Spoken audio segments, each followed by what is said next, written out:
I hope this was all enlightening for you. And I actually just barely managed to get it in under the wire. I know. Good timing there. Great.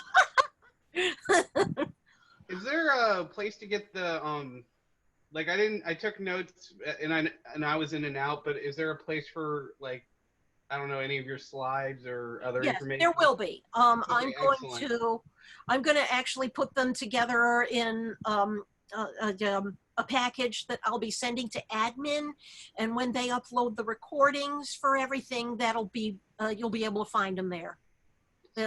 I'm sure there's going to be a special place on the website. Exactly how they do that, I don't know, but it will happen. Yeah, astrology was one of the first things I got into as a teenager, and like yes, same here.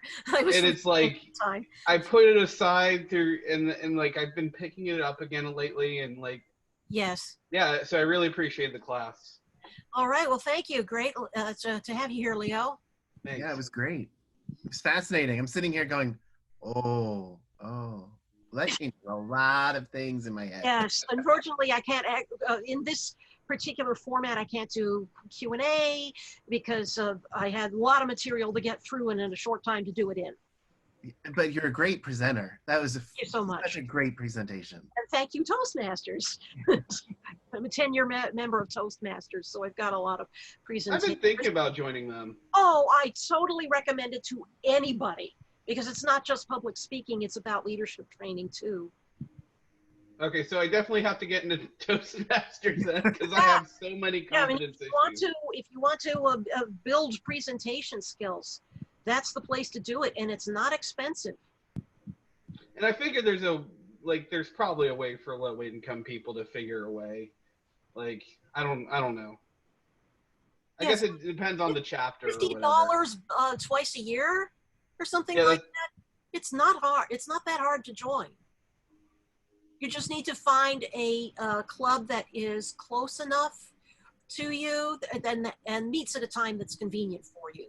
Because some clubs are closed because, for example, T. Rowe Price or Social Security have their own internal clubs that are only for employees of those companies. So you're going to want to look for an open club that meets in like a public library or someplace like that. And I assume a lot of them are on Zoom now. Through Zoom. I'm curious because with the stuff I'm doing, I'm suspecting that the zodiac goes back much further than they think. Mm-hmm.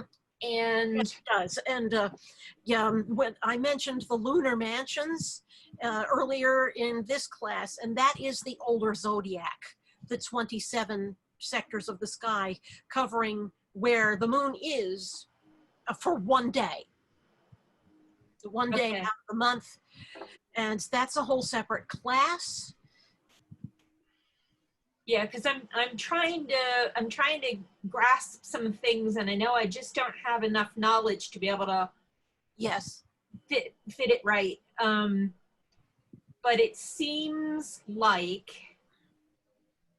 Hercules, because I think it's 6,000 years ago, Hercules was actually the center of the sky rather than the North Pole. It was rift there. Yes. Everything rotated around her. Yeah. Yeah, there's like a whole ring of stars that change as the axis moves. Right. And what came down to us is the 12 labors of Hercules is Hercules traveling through the 12 things of the zodiac. Oh, wow. That makes so much sense. That makes perfect sense, yes. Because a very similar tale is told in Slavic lore with their hero who holds a club. And so it's like, no, Hercules is much, much more important. Hercules was like the main deity.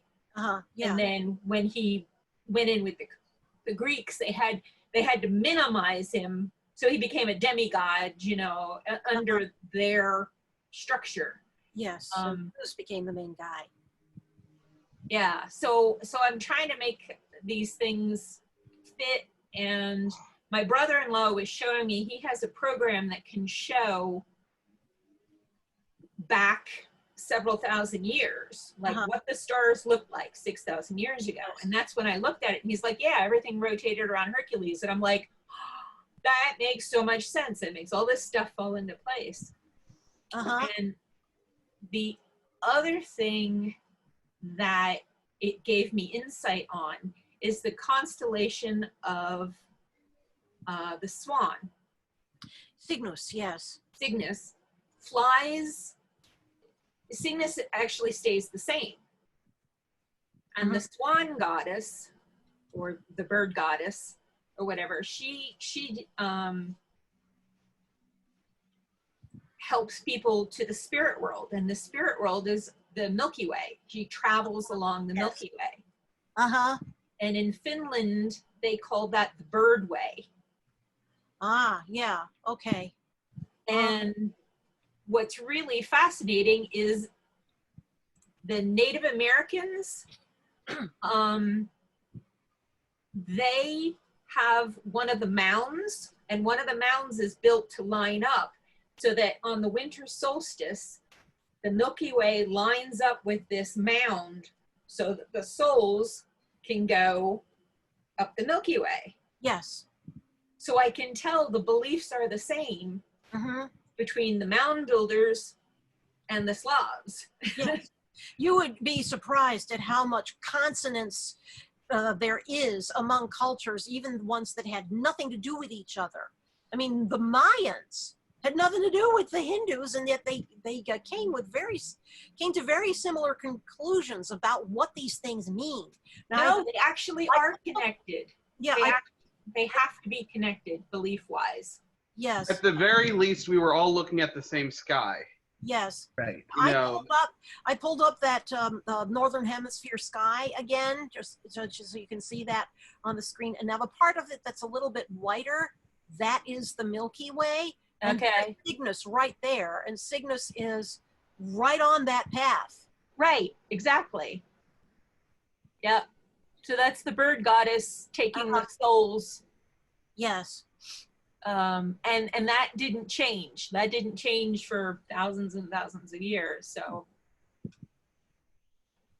yeah, so I'm still trying to figure out a little bit more of yes, how the stars were aligned earlier than they normally talk about.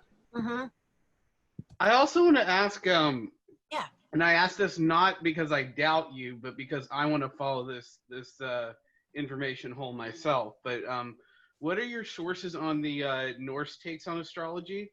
Because like the way you described the whole world tree thing, and like, you know, that made that story finally make sense to me more than it ever has. Because the Skalds did not write something without it having a deep meaning of some sort, even if it was. I don't know exactly where I read that from, so I can't actually quote something as to where that came from. Yeah, I must have missed that bit. What was that? About where Odin is hanging from the world's tree for 9 nights to learn the secrets of the universe. And they were all encompassed in the runes, sort of like Moses getting the tablets. Yeah. And doing kind of the same thing. I mean, there's a lot of mythology surrounding that actually even got transferred into Judaism, because the tree of knowledge of good and evil is the other side of the Milky Way at Gemini. And the couple, we call them the twins in Western astrology, but in Vedic astrology, they're called the couple. And they are depicted as a man holding a club and a woman holding a musical instrument. And that part of the zodiac ended up being incorporated into the whole Genesis Garden of Eden story. That makes sense too for that story. You know, a lot of people forget too that all the fixed signs align with the writers of the gospel too. Yeah. Like Scorpio is also represented by eagle. Yeah, the but four it's like, you know, you got the bull, the person. the eagle, and then the lion. The lion. There we go. They're associated with the 4 fixed signs of the zodiac: Taurus, Leo, Scorpio, and Aquarius. So you'll see those symbols in a lot of medieval art for that reason. Yes, right downtown in Baltimore. Yes, right downtown in Baltimore at the Basilica. You go in there, and so look at some of the symbolism in the big dome up there. You'll see those 4 evangelists and their animal representations. Well, I remember in the Walters too. They had a bell, like a bell from some, I don't remember what church, but like the bell had all 4 of those symbols. But yeah, it's so funny. Robin is giving me a timeout symbol. I know we've run. Oh no, I say cross. Oh, it's a cross. Oh yeah, they're the 4 winds. 4 winds. Yeah. All of that stuff. I mean, and they're the same thing from the 4 watchtowers. There's 4 royal stars.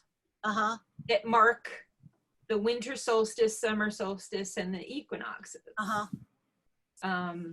There's a whole lot more behind that. Those symbols are ancient, way before the evangelist or the 4 writers of the gospel. All hidden. Which is why they used it. Yes, exactly. Even I love it when you're talking to Christians who are like, what's with all this astrology? And then you remind them of their astrology history, including finding Christ. Yep. Like, Yeah, right. The crucifixion happened on an eclipse. Hello. That weird star that the wise men followed. Those wise men were appointed court officials, so they were also probably gender minorities as well. But like, point is that they've been doing this stuff too. Like, the sky at the very minimum. If you want to look at it the most atheistic way, it's a natural compass and it's a natural clock. Great to see you all, and thanks for coming. Thanks, Rosanna. Thank you. Great. Bye.